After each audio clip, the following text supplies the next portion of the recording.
ভাইরা, আপনাদের স্বামীরা যখন আপনাকে ইগনোর করবে, আপনার কথা শুনবে না, শুনতেই চাইবে না, তখন কি করবেন জানেন?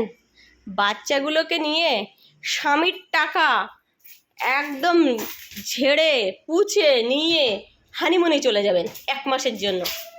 দেখবেন উনি যখন রান্না করতে পারবে না, হোটেলে খেতে খেতে ওনার পেট নামা শুরু হয়ে যাবে, ওনার ঘর নোংরা থাকবে, জামা কাপড় নোংরা থাকবে, বিরক্তিকর একটা ব্যাপার লাগবে, তখন ঠিক বলবে, সোনা, মধু, হীরা, আমার জানু। যতক্ষণ না বলবে ততক্ষণ ফিরবেন না। ওনাদেরকে জব্দ করতে গেলে, স্বামীদেরকে জব্দ করতে গেলে এটাই করা উচিত।